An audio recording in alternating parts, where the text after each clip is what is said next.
আমি আমার সন্তানের জন্য আসলে কোনোদিন আমি বিরহ করি নাই, আমি আনন্দ নিয়ে আসছি। এই কারণে তার গায়ে সাদা পোশাক আছে। আচ্ছা, পোশাক দিয়ে তাকে আমি সাজাইয়া নিয়ে আসছি, যেমন নাকি বর সেজে আসে, কনের বাড়িতে বর সেজে আসে, আমি তাকে সাজাইয়া নিয়ে আসি জান্নাতে দেওয়ার জন্য।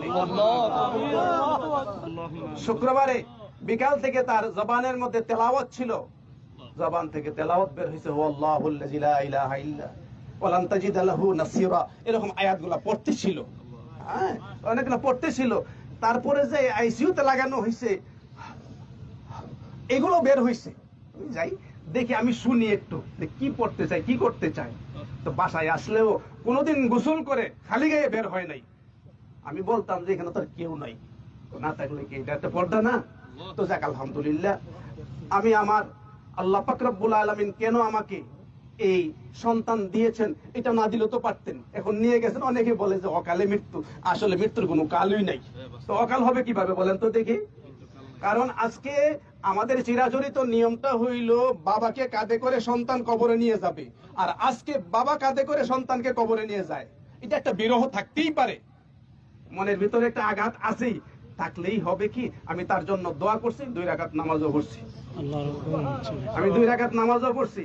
গত রাত্রে অনেকক্ষণ পর্যন্ত তাহাজ্জুদের নামাজ পড়ে আমি দোয়া করছি যে আল্লাহ যদি তার হায়াত থাকে দাও, আর না হইলে ইমানের সাথে আর কষ্ট না দিয়া, এই আইসিইউতে যে কষ্ট যারা গেছেন বুঝেন, আর যারা যান নাই আসলে বোঝার সুযোগ হয় না, আর যাওয়ারও দরকার নাই আমি মনে করি।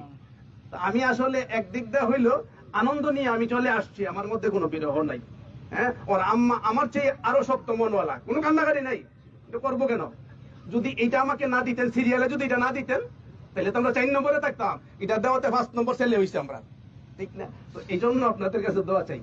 আমি হাসি মুখে কিন্তু আসলে সারাটা ঢাকা থেকে আমি পর্যন্ত আসছি। বাইতুল মুকাররমে সন্তানটা জোহরের পরে নামাজের কথা ছিল, আসরের পরে হয়েছে, হাজার হাজার ছাত্ররা এখানে কমান করতেছে যে আমরা আসরের পরে দেন, আমরা আসতেছি, আমরা সাইফুর রহমানকে আমরা অত্যন্ত ভালোবাসি, দেখা না হইলেও আমরা জানাজায় যেন শামিল হইতে পারি। এই জন্য এরপরে মহিউদ্দিন বানী সাহেব যাওয়ার পরে জোহরের নামাজ পড়ে ওনার কামরায় ঢুকছি, পরে হযরত আপনি খাওয়া দাওয়া করেন আগে, স্পেশাল ভাবে ওনার রুমে আমাকে নিয়ে এসে বলেন আপনি একটু আরাম করতে থাকেন, সারাদিন তো আরাম নাই, কয়েকদিন যাবত ওনার এখানে আমি আসর পর্যন্ত আরাম করছি, খাওয়া দাওয়া করে হাসি মুখে ওনার সাথে। এটাই আমাদের ওলামায়ে কেরামের শান থাকার দরকার। কান্না করবো কেন? দোয়া না করবো, কিন্তু আমাদের সমাজে যেন কান্না না হয়, দোয়া করি আল্লাহ পাক রব্বুল আলামিন আমাদের গ্রামে যারা আজকে শহীদ আছে সকলকে যেন জান্নাতের আলা মাকাম দান করে। আজকে আপনারা যারা আসছেন তাদের প্রতি আমি কৃতজ্ঞ, কারণ ঢাকা থেকে আব্দুল কাইয়ুমুল্লাহ সাহেব আসছেন, আসলে গতকাল আমার এখানে গিয়েছেন, এর আগেও গিয়েছেন, বারবার দেখা করেছেন যে চিকিৎসা করতে গিয়ে যদি কিছু করণ লাগে কিন্তু আমাদেরকে কিন্তু নিরাশ করেন না, বুঝছেন না? নিরাশ না, কিন্তু আমরা সহযোগিতা নিয়েই চিকিৎসা করবো যদি বাইরে নিতে হয়। তো যাই হোক, সহযোগিতার প্রয়োজন এখন হয় নাই, আল্লাহ পাক নিয়ে গেছেন, আল্লাহ পাক যেন তাকে জান্নাতের উঁচা মাকাম দান করে।